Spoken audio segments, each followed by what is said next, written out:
Yeah, it is another episode of the Autumn Windbags. RJ Clifford, Juan Soto. Let's have some fun today. My job today is less kind of host and more counselor because Soto just went to the tax person today, which always turns your day around when you're a freelancer 1099er. When you're W-2'd and you get that you're like, oh, I'm going to get this much back this year? Hell yeah. But when you haven't really paid that much all year and you get that tax bill, yeah, you and the cats might be a little thinner. Yeah, man, we're gonna tighten the belts up a notch or two, and I mean, it was quite the experience. Mm-hmm. I sat back and I was just like, because it's family, and my family does, they have a tax place, and I trust them and everything. And they're like, yeah, you owe this much. I'm like, fuck you, I do. It was rough. You know what they say? Always mix money and family and trust. Nothing could ever go wrong. Yeah. Yeah. Well, if you guys want to send any super chats or anything Soto's way, directly to my freaking tax bill. It'll go. Well, sadly, it'll go straight to Uncle Sam, but it'll keep his cats from getting repoed, which we can all agree. They're gonna have to start eating bread. Yeah, cheap bread. Let's try to turn this day around. Let's try to make it happy. All right. We'll figure it out. Question of the day. It'll be pinned down in the comment section. Very curious what you think. I'm heading to Miami tonight. We're recording this Wednesday, taking the red eye to Miami, working UFC 287. Awesome fight. Israel Adesanya, Alex Pereira, 2 or 4, depending if you count their kickboxing matches or not. Great title fight. And it's in Miami. I've never been. And I can't imagine ever wanting to vacation there. So the only time I would ever go there is for work. And so I'm thinking to myself, what's the best city in America you'd never vacation to? Because normally people are like, oh, what's the best city in America? You're like, oh, I want Hawaii, New York, San Francisco. It's like, okay, those are vacation spots. But what's the city in America you love that you don't ever vacation to? That's a different type of city. I mean, I love Atlanta. Okay. I think Atlanta is a great city. Never been there either. Man, you're missing out. I heard it's the most unique strip club city in America. Bro, okay, so there was this chick, right? Huge freaking huge ass, huge titty, freaking just in Atlanta? I don't believe it. This is weird. A unicorn. The hugest ass that I've ever seen, not a ripple on that thing. Wow. Just all beef. Mm-hmm. This beautiful black woman, amazing. She puts a horn in between her ass cheeks and starts twerking, and it goes honk, honk, honk, honk. I'm just like, you know what? I'm gonna have to put a couple of dollars out for that. I got seriously shy, oh my god, it took me. No, I wouldn't. I would go there for fun, but it's a city that you just kind of get in and out. You don't spend a lot of time in Atlanta. Not at least I wouldn't for what I would do. So there was when I was in New Orleans, some college buddies. It wasn't a bachelor party or anything. We just went to New Orleans. That's not my city, by the way. I would definitely visit New Orleans just to vacation. But when I was in New Orleans, there was this just a regular bar, and they were just doing a twerk off. Right? You're in New Orleans. It's Saturday, right? It wasn't even Mardi Gras, but just New Orleans. Pop tap. And then same thing. Big ass black girl. Just built like a thoroughbred, right? Thick as shit, but it's just she built like she's been on HGH the last 10 years. You know what I mean? Just a thoroughbred, right? I love exotic chicks, bro. I love something just different, bro. And she's dancing, twerking, and I'm just having the time of my life watching, right? Some random guy is on the other side of the stage filming it, right? Filming the girl, and got my reaction. And so afterwards, he's like the dancing's over. I'm at the bar. The guy runs over and he's like, hey, not to be weird, not to be a creep or anything, but you got to see this video. And he was just filming the girl. And then he just sees me in the background, zooms in on me. And I'm just like this. Just pure existential joy. Not jumping around oh, hell yeah. Not just sitting there being all cool. Just like a 4-year-old that's meeting Mickey Mouse. Just oh god, just so happy. That reminds us of a certain doctor friend of ours when we went to an adult establishment in the city of Las Vegas. I don't know if you've been there. Yeah, and very, very similar dancer to what you're describing comes up, and he's like this. He's like at the stage like this. Yep. And he goes, "Eee!" And he goes back over it. He was and he so does happy. the neck thing that you did too, like this. He does it Yes. like the lean forward. Yeah. You lean forward. Oh, you gotta get lean forward so you get the pink eye. Yep. So my answer actually is neither of those cities. It's Chicago. Really? Ironically, terrible strip club city. Awful strip club city. So, and I asked a cabbie when I was there, like, why are the strip clubs so awful in Chicago? Like, this is a big city, like a lot of beautiful women. He's like, the reason is because it's such a corrupt city, like the most corrupt city in America, full of great people, but tons of corruption. And they're like, the liquor licenses are like black market drugs out there. Like, you don't just like apply, and if you ever ducks in a row, you get it. It's like, you got to grease a lot of wheels. You got to grease, you got to be in the mob. You got to know somebody. Like, you got to pay somebody off. And so these strip clubs, few of them only a handful of them have booze. And the ones that do charge whatever they want. And most of them don't. So they can't make money on booze. So they like short the chicks. Like, the establishment kind of blows because they're not, those bottles and those Coors Lights aren't funding everything else. Are flowing like wine. Yeah. So that's the downside. But Chicago, great sports town, great people, great eating city. When it's not winter, it's great walking around, great town like that. Just and I would never think in a million years, and I still wouldn't to this day, go to Chicago on vacation. But when I worked there, every other year, every 3 years or so, I'm like, what's on the schedule? Chicago? Fuck yeah, I can't wait. Gonna love it there. Get some deep dish. Yeah, use some sausages. Sausage and pepper. That's good stuff. Yeah, so, man, good city. That's our question. Best city in America you'd never vacation to? Let us know. Comment section. I'll have a pin there for you. Very curious what you guys think. So the big news this week in week 4 of free agency. It's 4 now, right? We're in the midst of week 4. Something like that. Something like that. Who knows? A couple weeks away from the draft. The big signing, Brian Hoyer, backup quarterback. We got a quarterback battle in Las Vegas. No, Brian Hoyer's like 38, something like that, 15-something years in the league. Third Pats quarterback that Mick Ziegler has signed over the course of their not even 2 years, 1.1 seasons in the league. 2-year contract. I haven't seen contract details. We're recording this on a Wednesday afternoon. It Wednesday can't evening. be much. I can't imagine it's a lot. 2-year contract. I would have rather had Stidham in that role as a backup, but I also feel like Hoyer's going to be more like a coach with a helmet on than, all right, we can count this guy if we're going on a run to take us over, to fill in if we need to take us on a run. I think he's more just like, he's like, all right, we want you to be an assistant, offensive assistant coach, but you still want to play. It's like, okay, we'll sign you as a quarterback to 2 years. It's a deal where we're going to have a young quarterback on the team. It's going to happen. You want to have a guy who knows the system, who, if we need him to go in there, he's not going to go in there and pull a fucking Peterman on us and throw 5 picks. Yeah. Like, he's going to be able to he's not going to wow you. He's just going to, he's going to be able to run the offense. Plus, he's also going to be able to teach a young quarterback. I don't know that Stidham was going to be that guy, to be that teacher. Yeah. Because he's still made a lot of mistakes last year. He didn't really have a lot of game time. So it just makes sense. And it's all kind of pointing towards Raiders drafting a quarterback in some shape or fashion this year. Yeah, the Hoyer signing, and I still would rather have Stidham, because I still would rather, with Jimmy Garoppolo as our starter, have a backup that's proven that, not proven, but 2 games of like, this guy, maybe there's something there. Let's give this guy a shot. I still would rather have that. But it is now making sense why they let Stidham walk, when they're like, hey, we're just going to get Hoyer.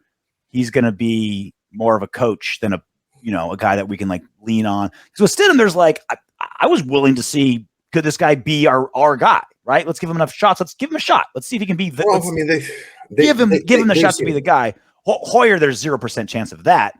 But now at least I get what they're doing, right? It's like, okay, we want this quarterback to be, three quarters coach, 1 quarter actual player. Yeah, the guys that are going to be in the quarterback room with the young quarterbacks are going to be guys that know the system. They're veterans.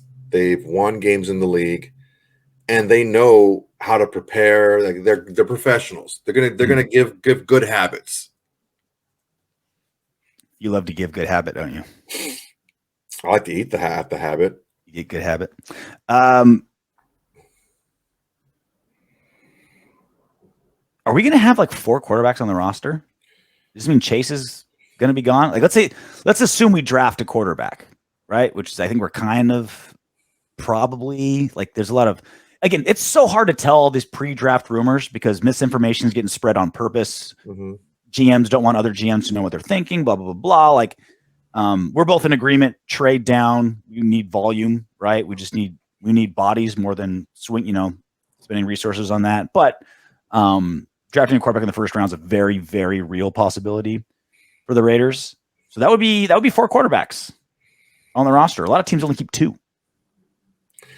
Yeah, honestly, I mean, on the active roster, you can probably just not keep them active. But I think that they're just going to battle it out. If Garbers goes in there and, second year in the system, picks it up a little bit better and he beats out Hoyer, I think Hoyer's, not long for this world. I haven't even looked up most important part of Raider quarterbacks that we get into every time. His chick? I haven't even looked it up. How dare you? Now, do we want him to start? Uh-oh. Interesting. I mean, oh, wow. Yeah. Okay.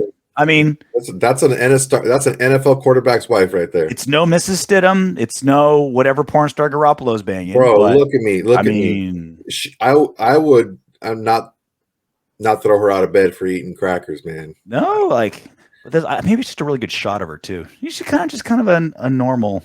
Is she was she like a college girlfriend or something that just like stuck it out? Good for him. Yeah, she cleans up nice. Whatever. Yeah. Good for you, okay. Brian Hoyer. Good for goddamn you. Yep. So now I know I'm not rooting for Jimmy Garoppolo to get hurt to see Mrs. Hoyer in the owner's box. Good. I got that out of the way. I'm glad your priorities are straight. I got everything figured out. All right. So I would say, what do you think? 90% of free agency is done for most teams in the NFL. I mean, there's a couple big names out there, but I mean, yeah, I would say about 80. There's still 80? Some movement going to be done because you have the post draft free agency, then you have like the cut down free agency when like people start getting cut from teams. Well, that's what I mean. Like guys, you'd start hoarding to get into the cut down pre-draft. Well, anyway, the draft is in 2 weeks, which starts a whole new cycle. But we're the bulk of the work is behind us, and so that's enough time for well, that's plenty of time for a lot of media outlets to start looking up. Hey, how are these guys doing? How's the Pats doing? How's the Dolphins doing? Let's start grading everybody. And so the Athletic, which again, one of my favorite places to go for the NFL, specifically the Raiders coverage, obviously, gave out their they had executives, NFL executives, kind of say, hey, what do you think of this team? How do you think they did, et cetera, et cetera, et cetera. So it's not too nice, not too flattering. Yeah. But before they say anything, how much can you really take into consideration what they say when they don't know how to do regular alphabetical order? Las Vegas Raiders, Los Angeles Rams, Los Angeles Chargers, Kansas City Chiefs. KLOLA.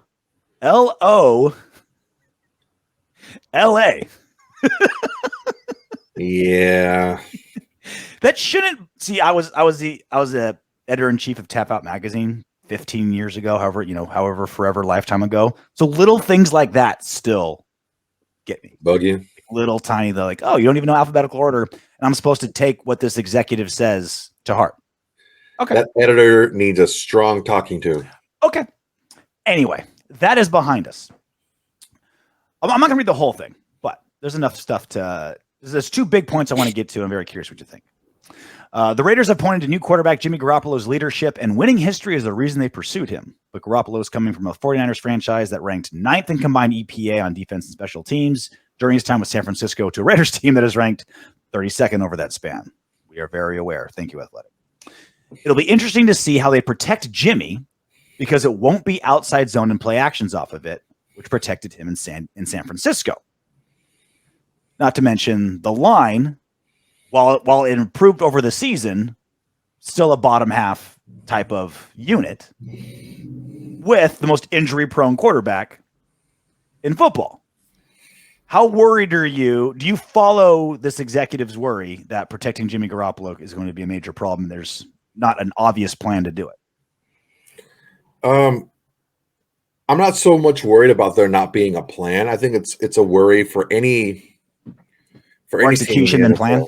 Yeah, it's just a worry in general. Okay. When these starting quarterbacks take up so much of your cap, and it's like you want to spend money on a backup quarterback, but you really don't because you have so many other needs. Yeah. But I think it's just a worry no matter what. I think we've been spoiled that Derek Carr, for all his warts and whatever, he was there almost every game.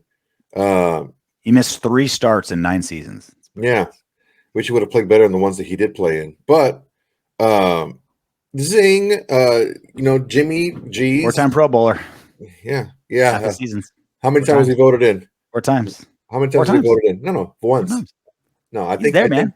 He took office. How many times was he voted in? I think 5. 1 time. I think one time. He abstained 1 time. Yeah. He abstained from a lot of things like winning. So it's just it's an issue no matter who you are, no matter what team you are. As far don't downgrade it, man. This is like we have the most injury-prone quarterback in football and an above-average line or a below-average line. Like this isn't just like you're always worried. I'm not saying that. I'm saying it's a worry for all teams. So I don't see that being like a crazy issue that other teams don't think about. Every team has to worry about keeping their quarterback healthy. I don't think there's a single team in the NFL that has to worry about that more than the Raiders because we have the most injury-prone quarterback in football and a below-average line. Like that should be Josh McDaniels' one of his major concerns when he's scheming up this next season's offense. And I'm sure it is. I'm sure it's got to be. It's got to be. I mean, it's look. The thing I can't think of. Is there another team with more injury concern for their quarterback? I think the injury concern for every team is at the highest level. I think that is their main concern, except if you're Baltimore. You don't really give a shit. You're just running quarterback dives and freaking quarterback sweeps left and right. You don't give a shit about freaking Lamar Jackson getting hurt.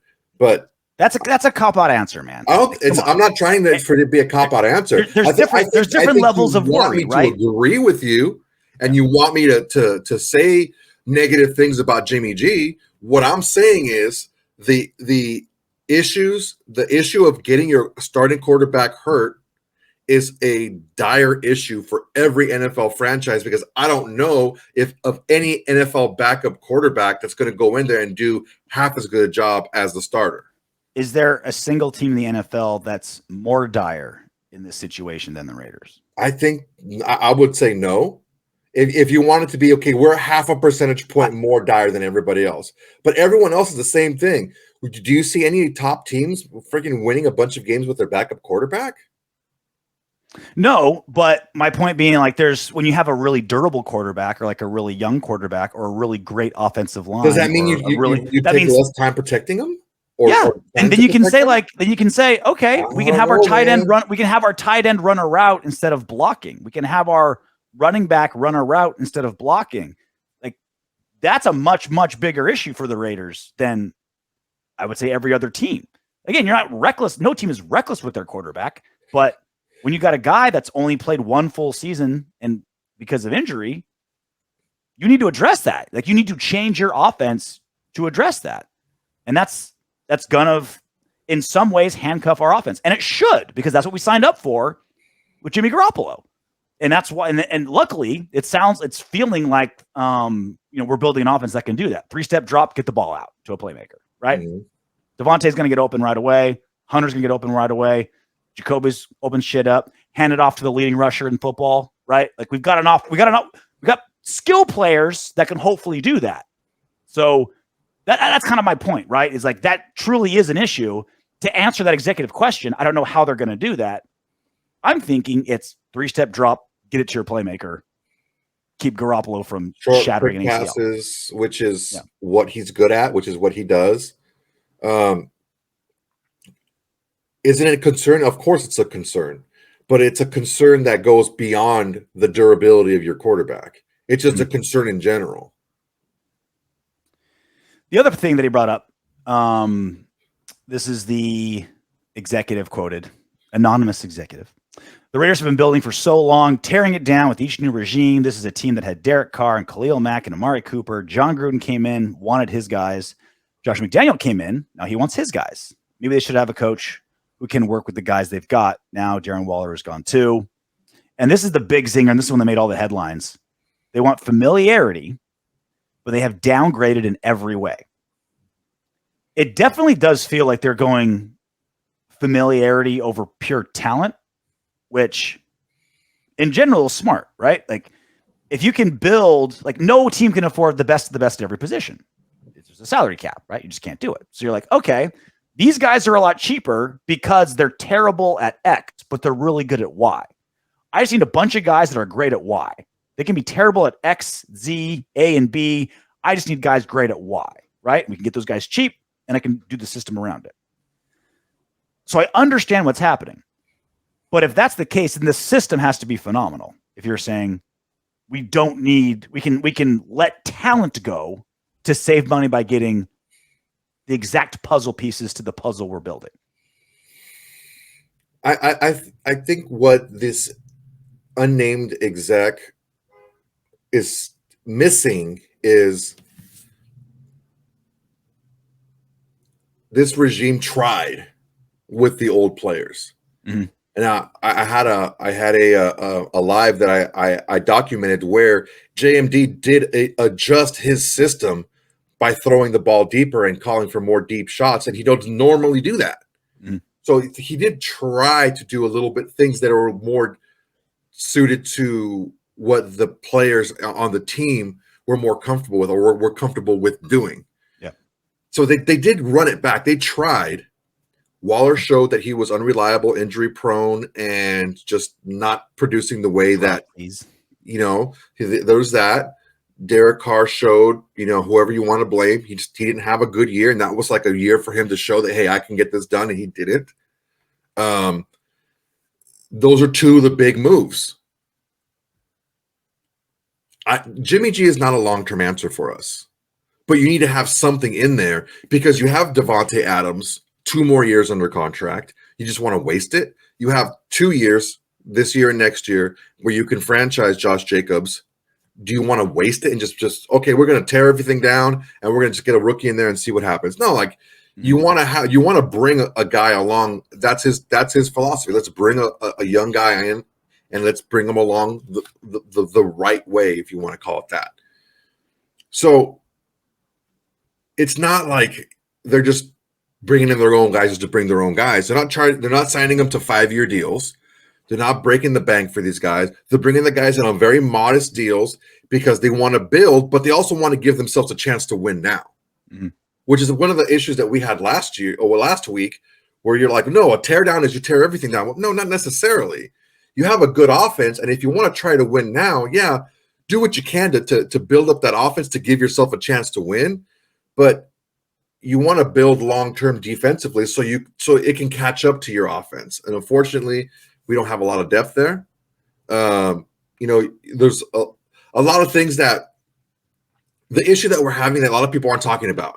And I try to talk about it a little bit, but I just, I get scatterbrained sometimes and I forget to talk about it. But when JMD and when Mick Ziegler took over, right, they didn't take over a team that was underperforming, which is what normally coaches get fired for. Mhm. We're paying this money for these players, and you have these guys, and you're underperforming. We had a team that grossly overperformed. Certain circumstances, they overperformed. There was some fortunate things to happen here and there. So that team that goes back down to earth, plus you have key players that don't play well, yeah, it's going to be an issue. Now, does that absolve them from any wrongdoing? Of course not.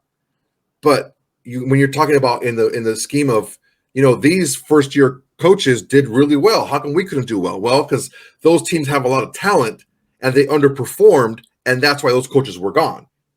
Those teams are – you telling me that the Vikings don't have more talent than we do? The Vikings have tremendous talent all over the place, offensively and defensively. Now, defensively, they didn't play great, but they won the way we were supposed to win, by outscoring other teams, right?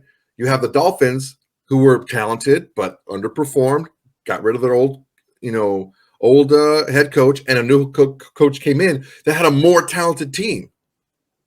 So it's not apples to apples. It's a different situation. You look at it from the outset, oh yeah, 10 wins to 6 wins. Yeah, great. But it's not the same thing. Do you agree with the execs? They've downgraded in every way? Talent-wise, maybe. I think talent-wise, I also think they haven't touched as many parts of the roster to downgrade. I think when they make a big touch, it downgrades, but they haven't touched as many parts of the roster. Like tight end, right? Downgraded, but you had to make that move, right? Darren Waller had to go. Yeah, but again, you're looking at what are you looking at downgrade wise? Like production? Because I think production over talent any day. Well, put like talent and potential, or like what it should be, right? Because obviously last season was awful for Waller, but that was abnormally terrible. Like he's not. You also have to project too. You have to project too. This guy is not showing you he's bought in. He's injured the last couple of years. He's not doing what he needs to do to get back on the field. Even then, he's still outproducing the 2 tight ends we signed, right? So it's like even then, like it's not like we've replaced Waller with, oh, this guy's been so consistent for us. Like we downgraded, right? Hopefully, we had to, right? Got a 3rd rounder, couldn't pay 17 mil. So like wasn't the wrong move. But as far as just black and white, have we downgraded? We more or less have. We just haven't touched giant parts of the roster. Like running back, we didn't downgrade. We didn't touch it. Wide receiver, we didn't downgrade. We added Jakobi Meyers. We upgraded. O-line, we haven't touched it. So it didn't upgrade or downgrade. D-line, downgrade-ish. Lost some defensive tackles. But so I think like technically I can say like the big moves feel like downgrades, right? Losing Darren Waller, signing Jimmy Garoppolo. It like the big swings felt like downgrades, but the roster just hasn't been touched enough to be like, whoa, it's just sweeping downgrades. Well, that's the thing is, if you want to look at it from a player by player, like this player is better than this player. Yes, that's a downgrade. This player is better than this player, but that's not how football works, man.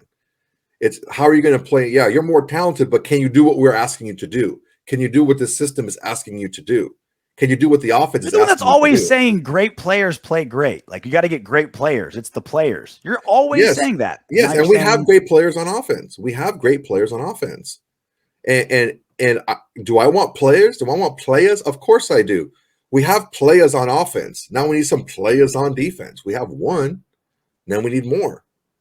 But the thing is, it's like you can be a player, but if you're not on the field, and when you're on the field, you're dropping balls and not being productive, and you're not doing what you have to do to get back on the field, then you're not a player. Give me a 3rd rounder. So I don't know why I enjoy this talk. I always feel like media beefs is the biggest overblown thing to talk about because it's like the stakes are so low. Like if 2 Raiders beat writers are like in like a squabble, like what's the best case scenario? They're mean to each other on Twitter. Like, yeah, they talk shit. Like, is that like that's really it? Like, okay, cool. Like, it's just not interesting. But I always feel, but like y'all love it for whatever reason. And love 2, it.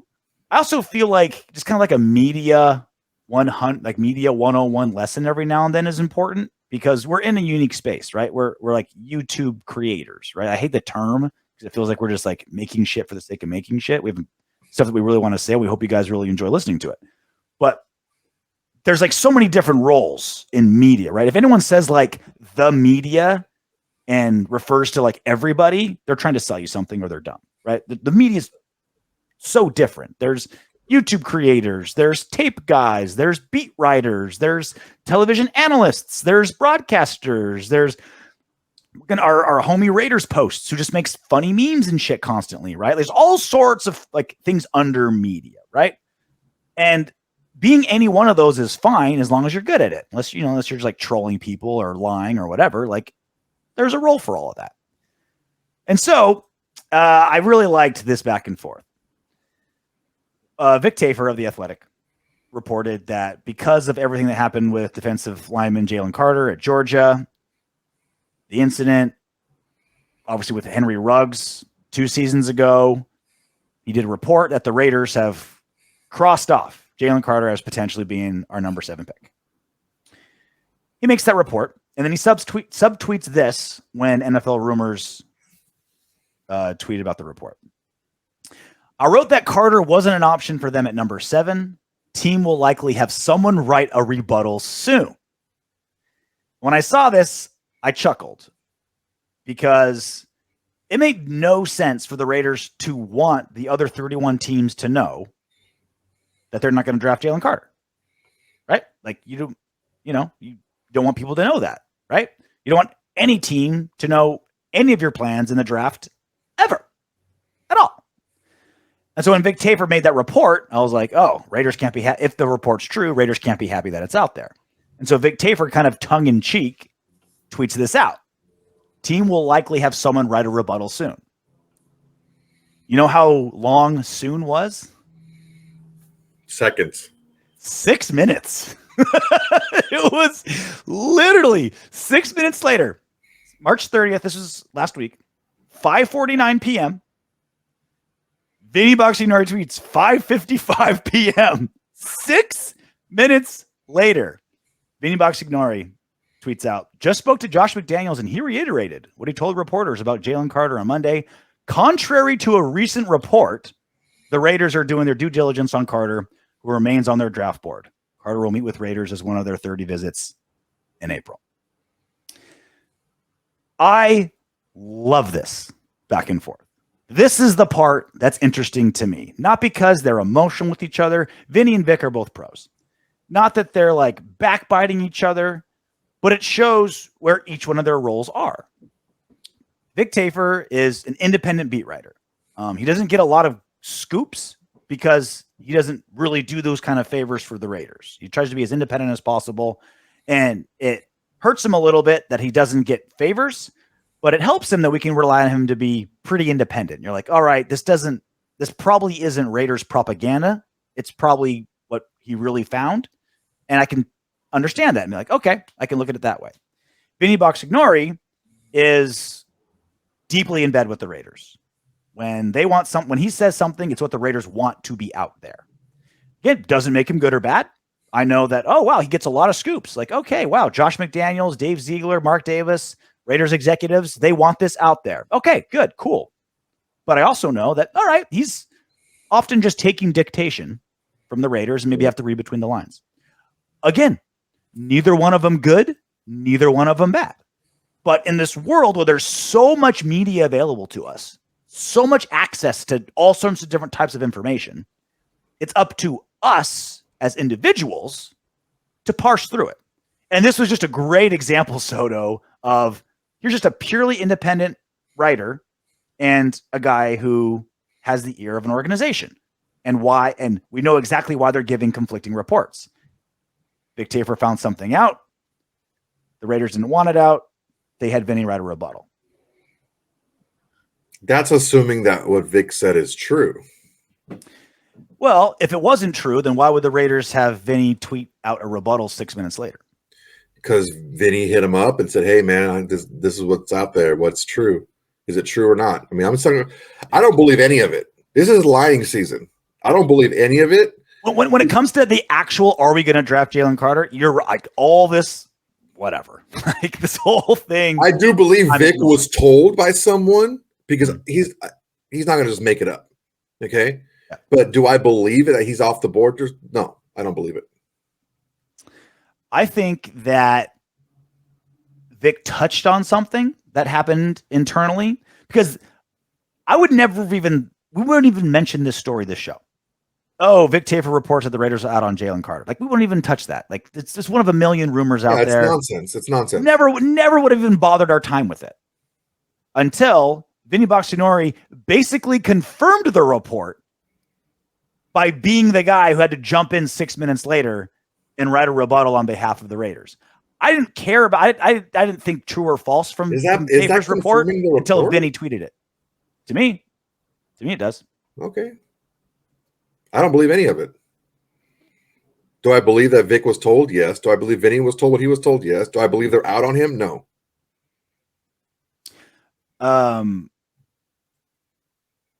Did you see Drew Rosenhaus on Pat McAfee? I did not. You did not. Okay, good. It'll be your first time watching it. So Drew Rosenhaus is, super agent and agent for former Raiders superstar tight end Darren Waller. And we've been back and forth on Waller, what a bummer that we signed him, early, paid him early. All that money went to waste last season. All the drama that happened with him internally, had to move on from him, only got a third, but we had to do it, right? He just could not be in that hindsight. It doesn't look so bad from all that stuff you're coming out. I'm like, they're not that bad. Well, until you hear Rosenhaus talk about it. Here's the super agent on Pat McAfee. I think it was Tuesday. Take a listen. The Raiders were in negotiations last year to trade Darren. Darren was very nearly traded last offseason. And so that relationship. To who? Well, I think the Packers and the Dolphins were very interested in Darren at that time. You think? But the trade didn't happen. The Raiders pulled back, I think, right before those deals could get done.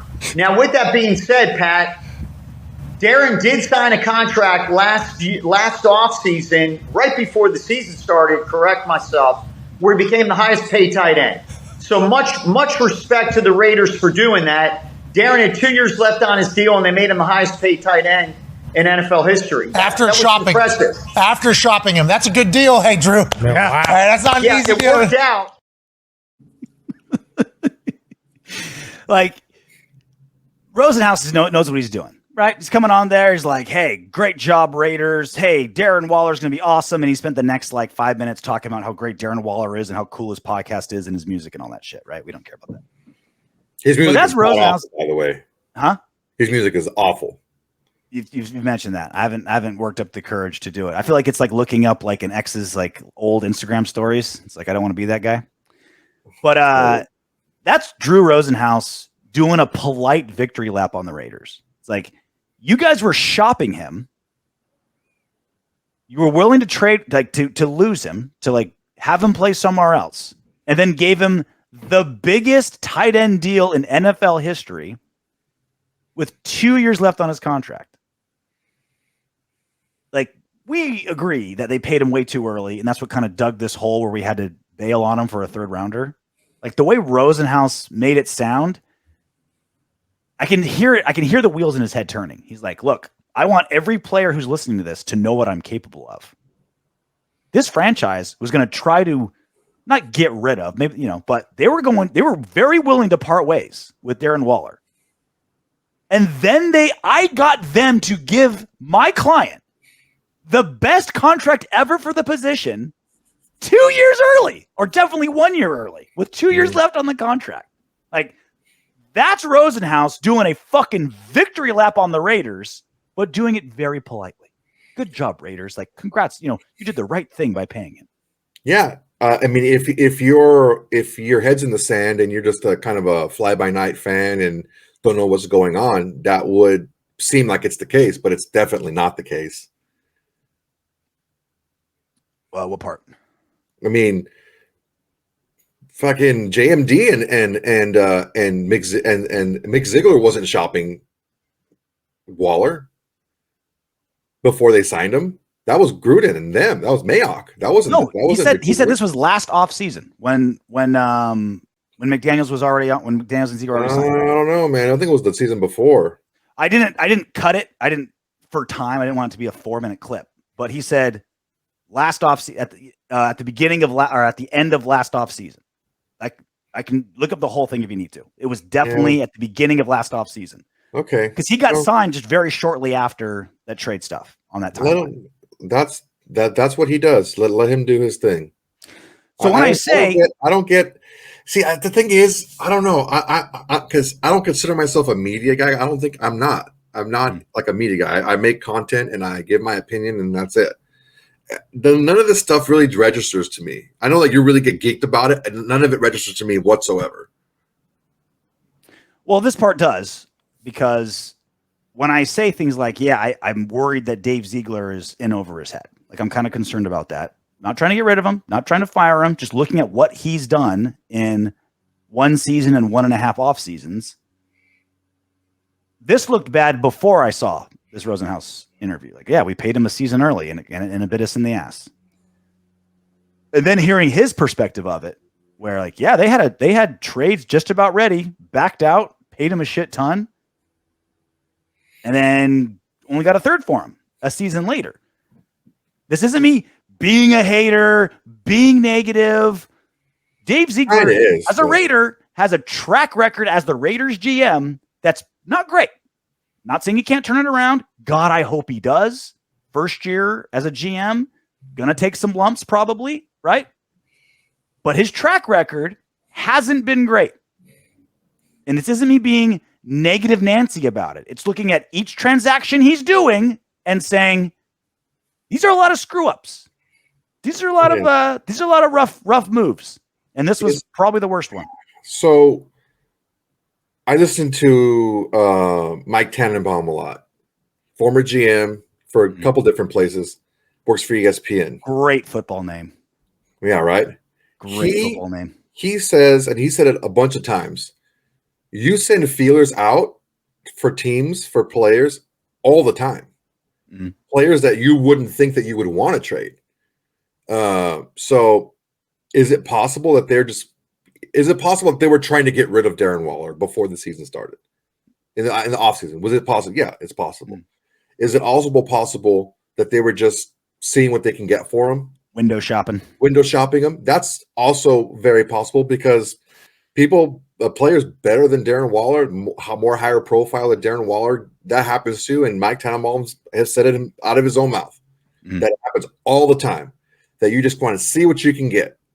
And I just don't pay it. Just if you want it to be a big deal, if you want to use it against someone to make it, this is a mistake. If you want to use it that way, you can definitely use it that way. Does that necessarily mean that it's so?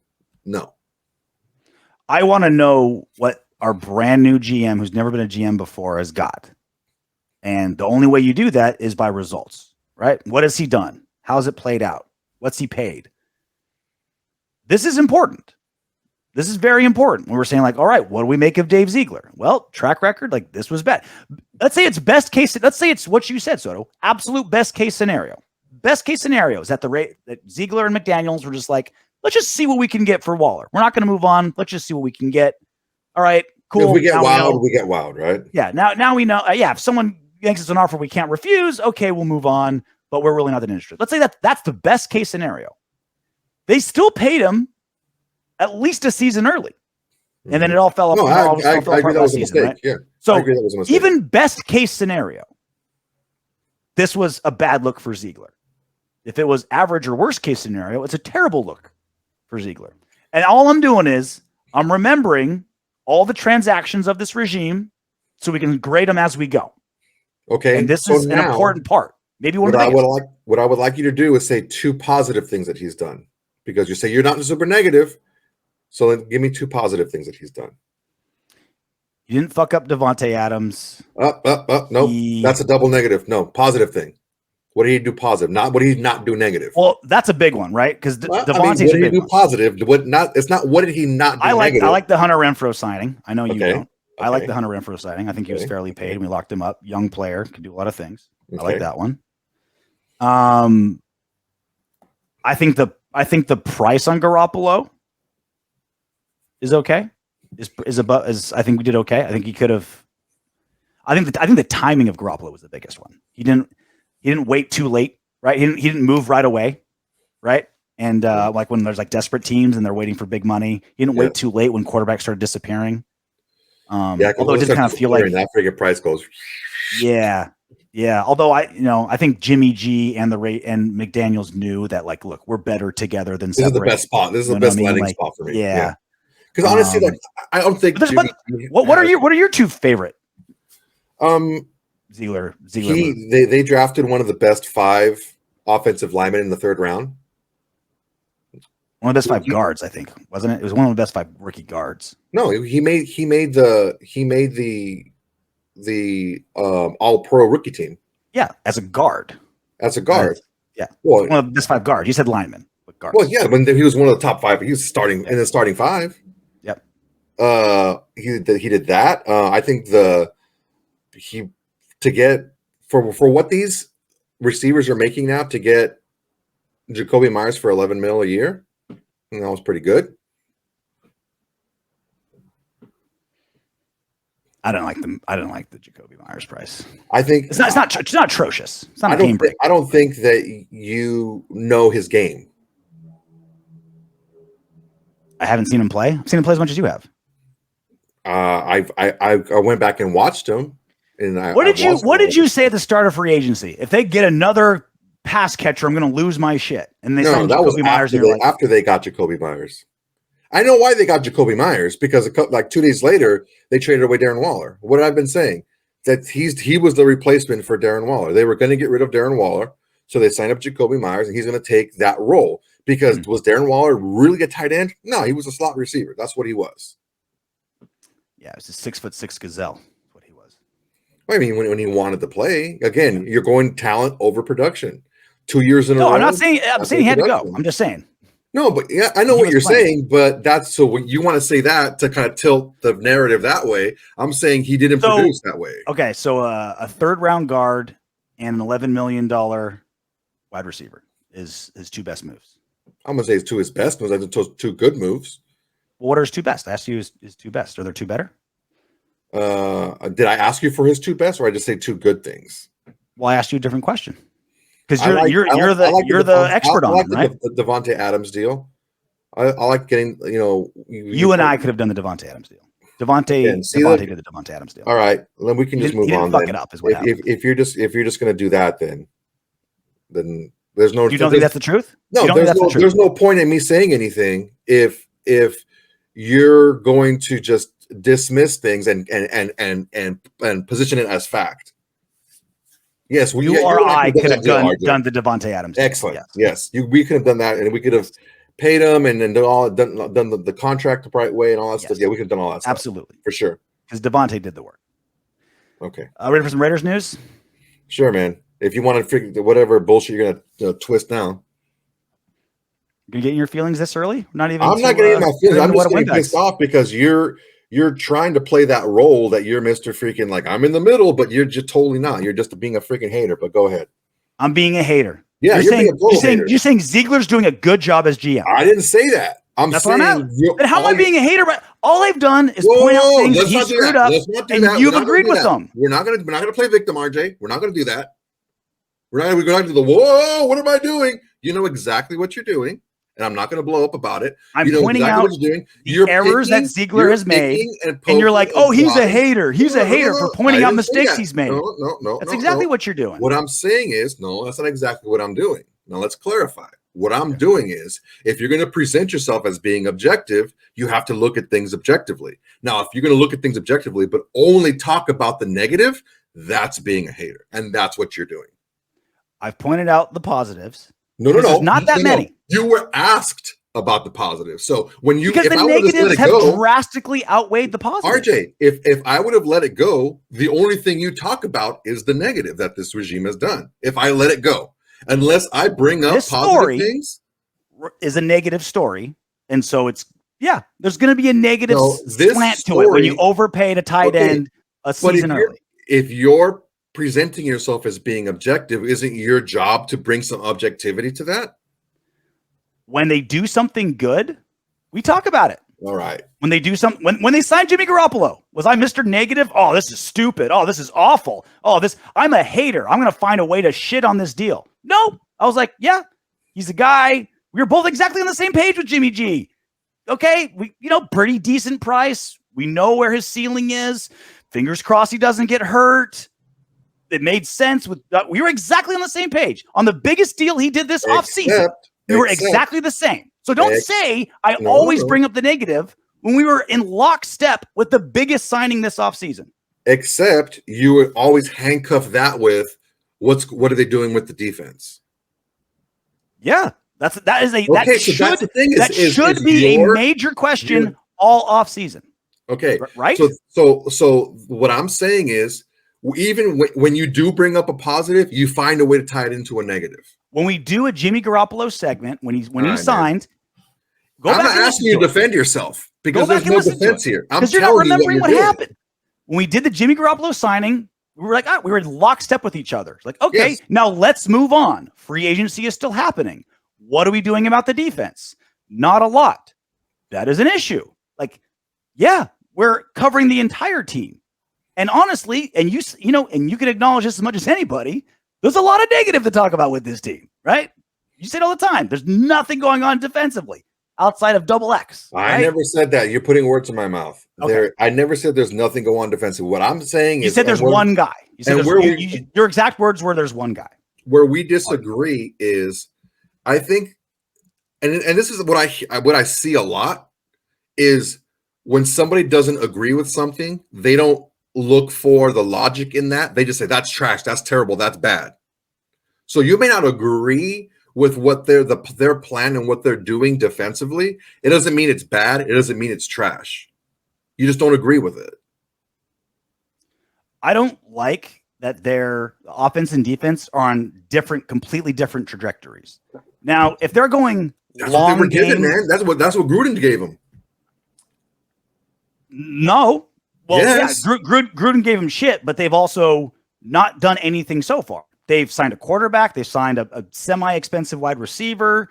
They made no splashes on defense. Gruden has showed you that you're not going to build a sustainable Gruden's defense. Gone. You can stop blaming Gruden on their moves. What I'm saying is learn from the mistakes. He showed you that paying high price is not going to take care of your depth. Paying for pieces here and there are not going to take care of your depth. He tried that. Then why'd they sign Chandler Jones to a giant deal? That was a fucking mistake. You're not going to hit on everything, but I agree with you. That was a mistake. And that's more my point. Are they doing that this year? Is the really, really big swings? First of all, like they've been mostly pretty bad, right? Mostly pretty bad. The big swings. What big swings have they taken? Like Chandler Jones, and then losing Carr for nothing, paying Waller way too early, getting very little for him. Okay, I like the Hunter Renfrow deal. Everything. I mean, big swings is like we're talking about free agency here, about making moves free agent wise. Well, how many big free agents have they signed? Chandler, Jakobi. Is Jakobi that Jimmy big? G, right? Oh, like who's bigger? Again, but are we talking Chandler, about Jimmy G, and Jakobi of the NFL, or are we talking about what we've done? Well, what we've done. I mean, the three biggest. It would be Chandler, Jimmy G, and Jakobi. I mean, we locked in Max Crosby to what looks like to be a pretty good deal now. Well, free agents. Yeah, I like. Okay. Yeah, that's a good one. I think we had to pay Max. What's Max? Top 4 highest paid. He's 3 or 4. After this offseason, he may not be in the top 5 anymore. Yeah, his deal was fine. Yeah, like that. Very fair. Like, that's what it costs to have that guy at that position. I mean, your top fine deal. Yeah, probably what, there you go. That's the most important position in the 100%. You had it was a positive. Not a what I'm trying to say is, deal, but it was good. You're more negative than you think, maybe, and you're not as objective as you're trying to portray yourself being. The positives are really hard to find on this team right now because the team is bad, man. But again, what do I always say? It's not where are you? It's where are you projecting to go? Where's your trajectory? Are we getting built? And it's just the bulk of the moves just haven't been great, and the biggest ones generally have been more bad than good. Fair? Oh, the big ones. Because the thing is, you're looking at like Chandler Jones. That was a bad signing. All right. Could you foresee Darren Waller just basically quitting on the team and not wanting to get better and just worrying about other things? I don't think anyone saw that coming, right? You had a guy that was not injured. That's why you don't pay him a year early. I get it, and that was the mistake. But did you foresee that happening? No, you didn't foresee that happening. You gave Carr the deal that you did to pay him as little as you did that last year. You gave yourself the out, and it's a give and take here. I would say the Carr contract was neutral because you gave yourself the out, which was the positive, right? And you didn't pay him a lot. But you got nothing for a franchise quarterback when you had, I think it was reported like 2 firsts were offered the year before, right? Like that was Gruden though. That wasn't them. Correct. But like that's what the league was looking at Derek Carr's potential value, right? It's like if one team will give you 2 firsts, you get nothing. All you need is one. Your value is one team. But you're representing it. I'm being very clear here, but you're representing it as any team in the NFL because the league said, the league didn't say that. One team offered 2 firsts. Okay. So there was an offer of 2 firsts and you got nothing, right? So somewhere in between is where Carr would have. Because you wanted to keep him. You didn't sign him with the hopes of getting rid of him. You signed him with the hopes of keeping him. He showed you he didn't show you what you wanted to see, but that's why you put that out in the contract. But the end result is you got nothing for a franchise quarterback who's only 30. Like who you didn't want. Not a great look. So you get something for him. But the thing is other teams did. That's the chance you take to have that freedom of moving on from him. You're right. And that's why I'm saying it's neither a win or a loss for the Raiders. Like you gave yourself the out, win, you got nothing for him, loss. So so the contract was kind of like a gray, it's like neutral to me. Like at the time it was great. We're like, oh fuck yeah. We're paying him $25 million for Jesus Christ. Yeah, man. I get it. I get it. I was doing backflips when that deal was made back then, right? Like I was higher on Ziegler than I was on McDaniels. If you remember a year ago, we were talking about it at this point in the offseason, like, okay, I think this looks good. I think this is going to work. And most of it hasn't. So I'm not being negative when I point out to factual errors that have turned into negative results for the Raiders. I'm not gonna put like rose-colored glasses over this. I'm not asking you to do that. But the thing is, okay, it's my issue is your representation of objectivity. Because I don't think you're coming from an objective place. 100% objective.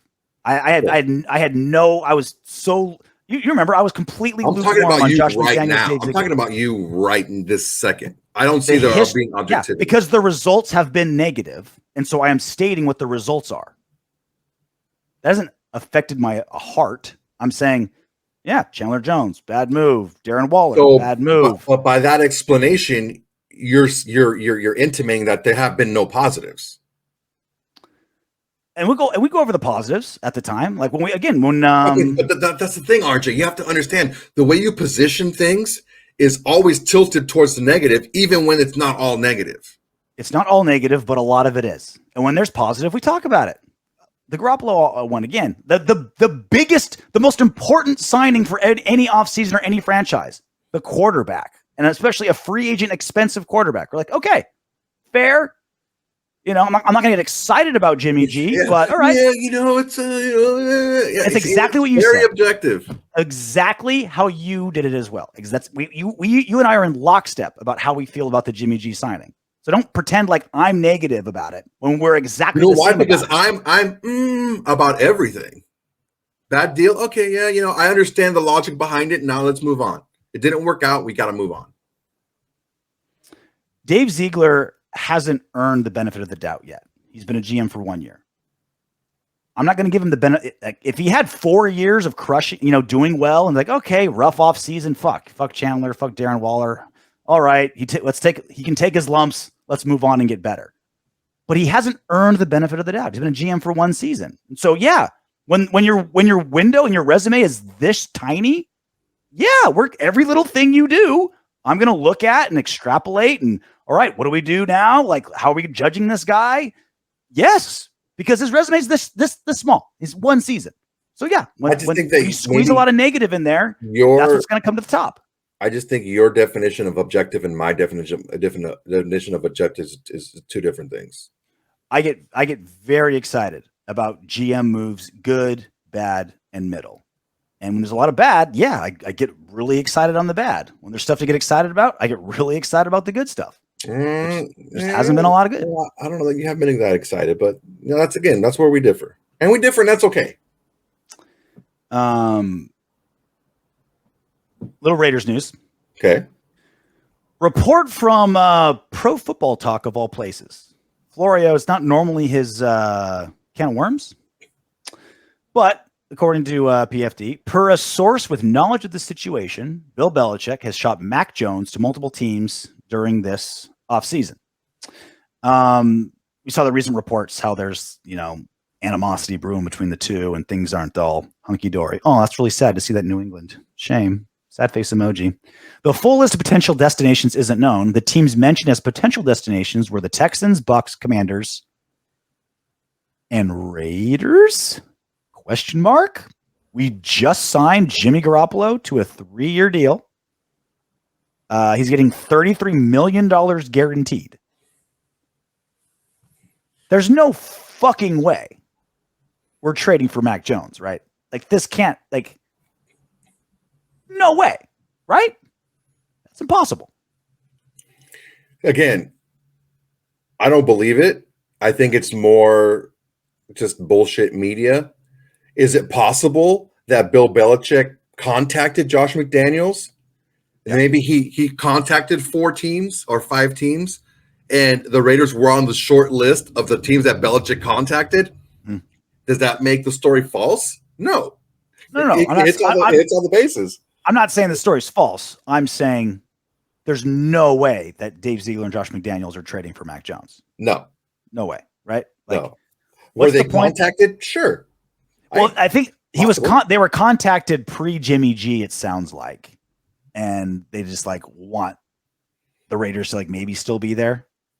Yeah. But all I'm saying is there's no fucking way this is happening. No, what's the point of having a quarterback on a cheap rookie deal when you're paying Jimmy G $33 million? It's not real. So just that's all I'm putting out here is for anyone even sort of reading these Mac Jones rumors. There's no guys, don't believe anything that you read, not right now. Anything that you read, unless there's a contract signed, is bullshit. Just take it as that. It's not fact. It's not news. It's all entertainment. Well, there's to tantalize you. There's things that make sense, and you're like, okay, I can see this making sense. So I think there's maybe some legs. So like whenever you look at a story, right? You're like, okay, that does make sense. Okay, they have cap room. Okay, there's 2 beat reporters that are reporting it independently. They're pretty reliable. Okay, so you take all those pieces of information and you say, okay, I think there's something here. Let's discuss it. Do we want this? Do we not want this? Et cetera, right? Mm-hmm. When it's just one person and they're saying something so outlandish, like it's a possibility that the Raiders are going to trade for Mac Jones this offseason, then you say, nada. No. No. Even if it's multiple people, because I just gave you the scenario. Belichick contacted 5 teams on their interest of trading for Mac Jones. So if the Raiders were on the short list for Mac Jones, is that a lie? No, because those are one of the 5 teams that were contacted. So again, right now, anything you read is strictly for entertainment purposes, unless you see pen to paper. That's how I take it. What are you going to do if Dave Ziegler trades for Mac Jones? It gives real draft capital. I would fucking lose it. I'd be like, this is fucking ridiculous. We don't know what the fuck we're doing. Then I'd be like, all right. Would I be allowed to be negative? Because this goes against what he's been preaching. Well, it goes against math. It goes against math. That's more important. It's like, okay, it's not logical. It's not. It doesn't make any sense to do it. You can always in the back of your mind be like, okay, maybe there's a plan here that we don't know about, and that's why it makes sense. But with this one, that doesn't exist because the math doesn't matter. Math doesn't lie. You can disagree with moves, but you can trace back to some logical form of thought. Okay, I understand that. I don't agree with it, but I understand why the move was made. This is just not logical whatsoever. It doesn't make any sense. So the latest signing by the Raiders Tuesday or not signing, excuse me. Top 30 visit by the Raiders Thursday. Great defensive player. Nope. According to Tom Pellisario, after visiting the Cowboys on Monday, Boston College wide receiver Zay Flowers is headed to Las Vegas today. That would be Tuesday for a visit with the Raiders, per source. So Zay Flowers is almost certainly going first round. I mean, you never know, but almost certainly going first round. Latter part of the first round, yeah. Is there any chance in hell, with all the pass catchers we have and all the holes in defense, that the Raiders use a first round pick on Zay Flowers?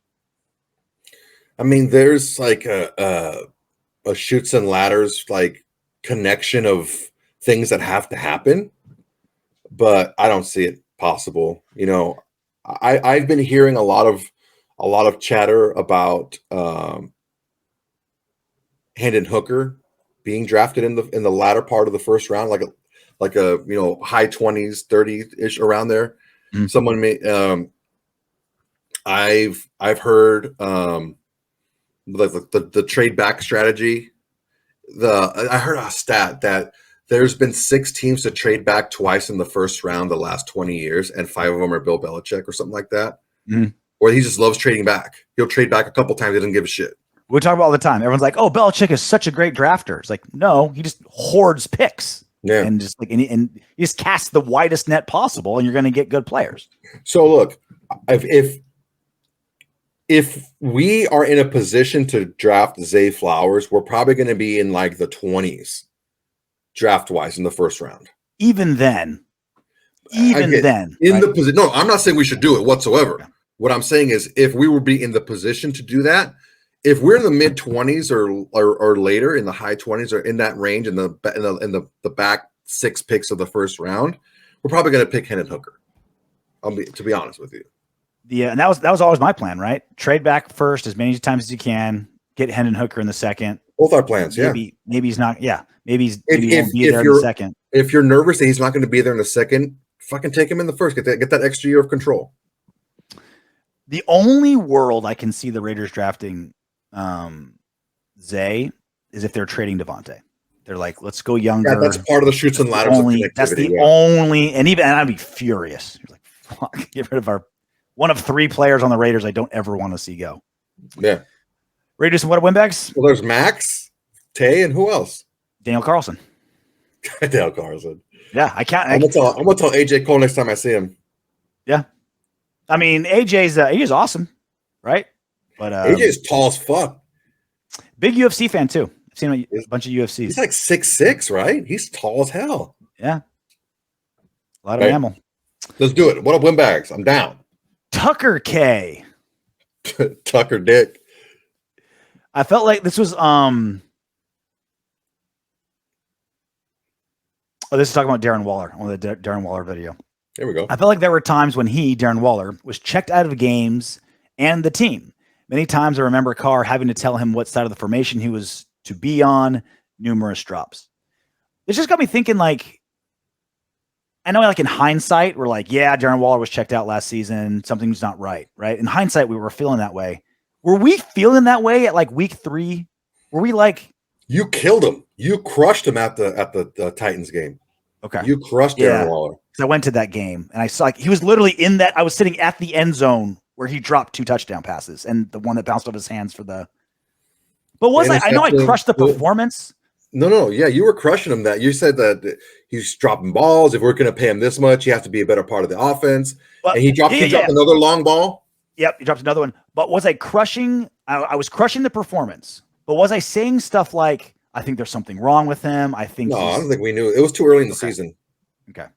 That's what I'm saying is like, because Tucker's like, oh, he's checked out of games. I feel like that's what I'm saying. I was like, is it my hindsight kicking in, or was I actually the performances I was shitting on? I think he's saying that too. I think he's saying he's looking at it from a scope of, okay, looking back on the season, I can remember these times when he was checked out. Knowing what we know now, and now looking back, if we watch that game again, we're gonna be like, "Oh, dude, yeah. He is being toy." He did that too with against the Jaguars too. He did that.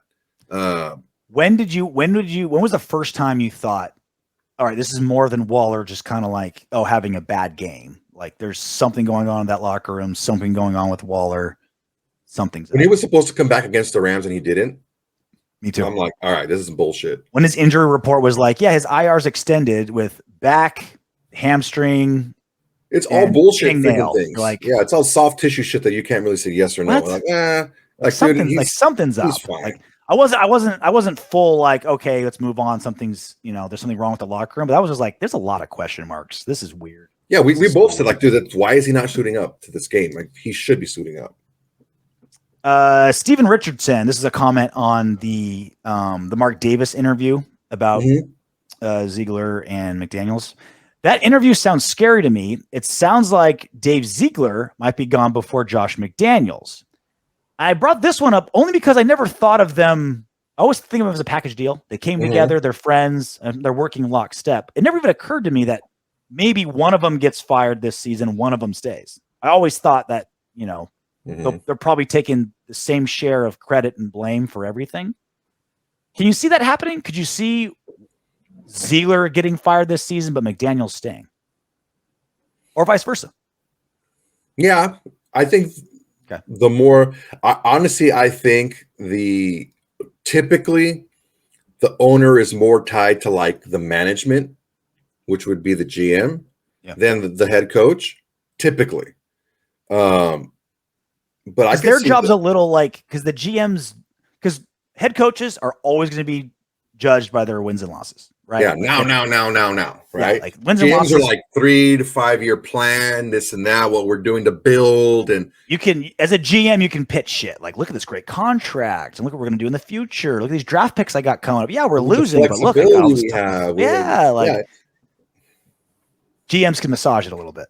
Yeah, I can see it. And coaches are married to their win-loss. Like you just can't get away from it. Ray 2 real. Ray 2 real. This Jimmy G love is wild. It's like someone showed the flip side of the Derek Carr hate. It's starting to sound thirsty. Have you seen a lot of like Jimmy G love in Raider Nation? Dude, it's almost universal, like whatever, like shrug. The only love that I think he's getting is like the media like love for like the him being freaking about the chicks. That's really the only love. It's like nothing on the field, and Carr, God knows Carr didn't give us anything off the field to freaking be thirsty about. I don't think there's a single more like neutral, bland quarterback signing this offseason than Jimmy Garoppolo, where everyone's just kind of like, yeah, it makes sense. Yeah, Josh McDaniels, his system, he's going to come. The Raiders need a quarterback. He is a quarterback. Everyone's just kind of like shoulder shrugging.